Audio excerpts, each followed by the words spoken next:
Welcome back to Freedom's Soapbox. If you've got a thing for the American West and contemporary art, then saddle up. Today, we're exploring the James Museum in St. Petersburg, Florida.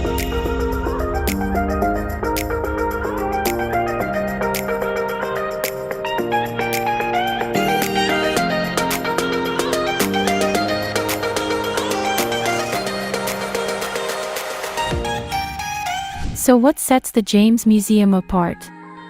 This isn't your average art museum. This space is devoted to art of the American West. Think cowboys, Native American culture, landscapes, iconic yet intimate portrayals of a time and place often romanticized, but rarely deeply understood. The museum showcases over 400 works of art.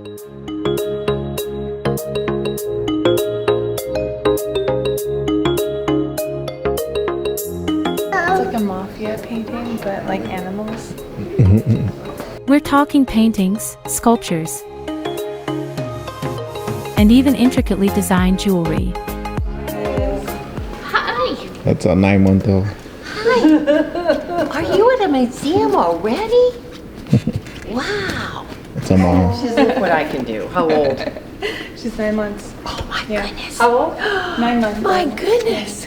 You don't spoil her, do you? I'm trying not to. It's hard. Good luck with that.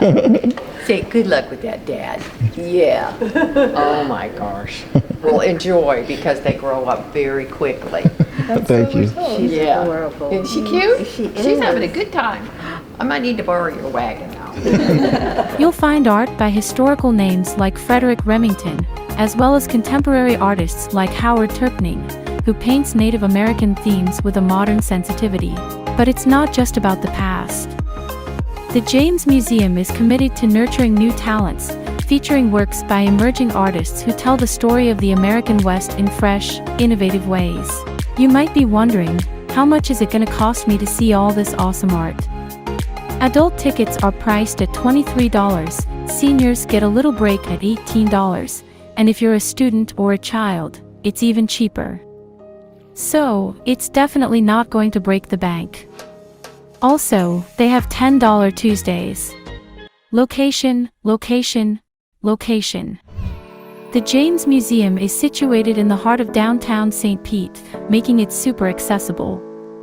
It's surrounded by other cultural spots, eateries, and boutiques, so you can make a whole day of it. Whoa, it feels like they could have done so much with it, but it's also impressive that they just left it blank. The light makes it seem further out than it really is. Yeah.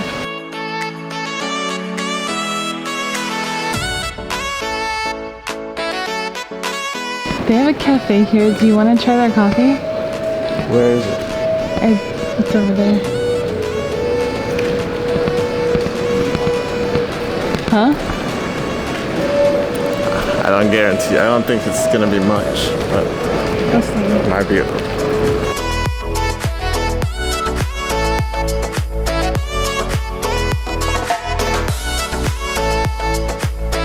So why should you add the James Museum to your St. Pete itinerary?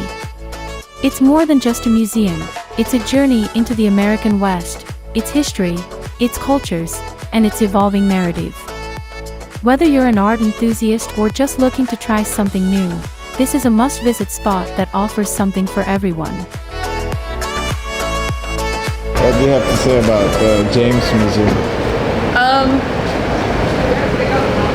I have to say that, I mean, it was cool seeing it. Some of the art was really nice.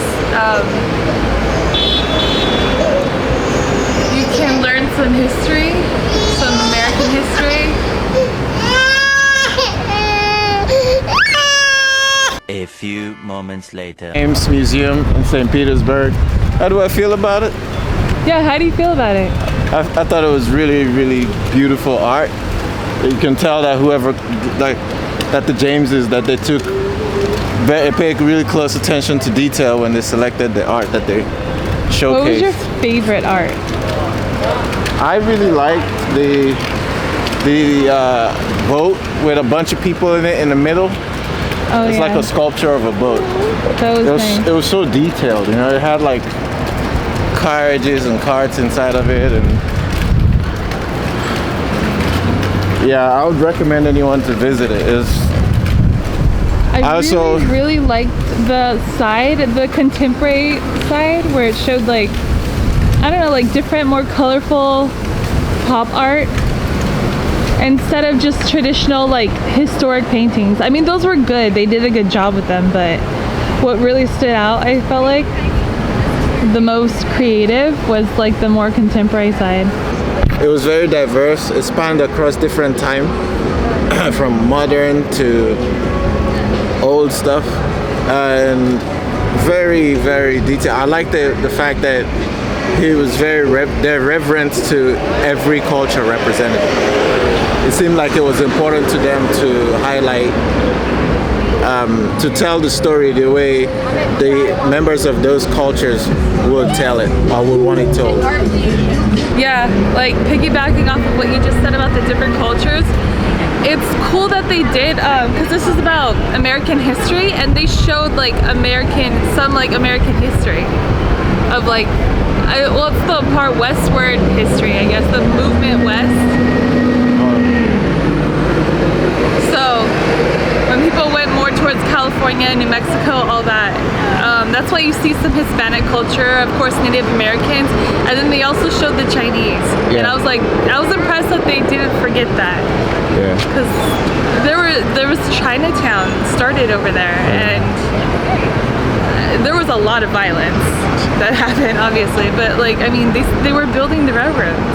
That's a huge part of the early 1900s. Yeah. I find that they respected every race, every culture, and they did their best to tell the stories of these individual cultures. And that's the James Museum in downtown St. Pete. It's worth checking out for sure. One qualm, or one problem. Okay, one of the workers in there, she was irritating. The first time she showed her face, she came up to it. It felt like she was watching us the whole time, and she was watching us like a hawk. It was irritating. The first time she came up, I actually thought that she accidentally bumped into me. And I was like, oh, I'm sorry. Like that, because she said it, she came really close, and it was when I was turning around. I had the camera like this, and I was just like, oh, I'm so sorry. And she was like right here. And then she's like, oh, you do have a pass. Oh, I thought you didn't have a pass, and my pass is right there. Well, you know, some of us, like, you're not gonna see the pass on my back. Who puts it on their back anyway? Well, like, anyway. And I didn't think that was a dumb mistake. Why would you just assume I don't have a pass if all you saw was my back this whole time anyway? And then there was a moment where I thought like she was trying to make up for it, so she was acting like Amara's cute. I don't know why she had to come up to us again after like some other ladies were complimenting Amara. And then while I was in another section, I overheard someone talk to you. And then I came out of that area and I saw that same woman was there telling you that Amara can't drink her milk. Yeah, I know. She was basically saying that Amara, who just started crying right about that time too. Yeah, I heard that. That she couldn't have her milk. I don't know what kind of, it doesn't matter to me. Yeah, okay, whatever. drinks aren't allowed, but I think when you see a little baby going, I need milk. Yeah. Like, you would actually allow it, or you can say, oh, you know, a better place to feed her where she's allowed to is in that room over there. No, what she said, she ordered me to take the bottle away from Amara. You had to take her milk away from the baby. That's what she wanted to happen. I don't care what your bosses tell you. I think that there's a better way to handle that customer service. I think that she, just like you said, she should have showed me a better place to bottle feed my baby and not just make me snatch the bottle away from her. Whatever the case may be, okay, they're concerned that there will be a spill. Right. In a enclosed bottle that the baby is feeding from. Terrible rule, James Foundation, James Museum, in my opinion. Now off to the pier. That's it for today's adventure, folks. If you enjoyed this tour, don't forget to hit that like button, comment, and of course, subscribe for more travel wonders and cultural gems. That wraps up our virtual tour of the James Museum in St. Petersburg, Florida. Hope you enjoyed it as much as we did.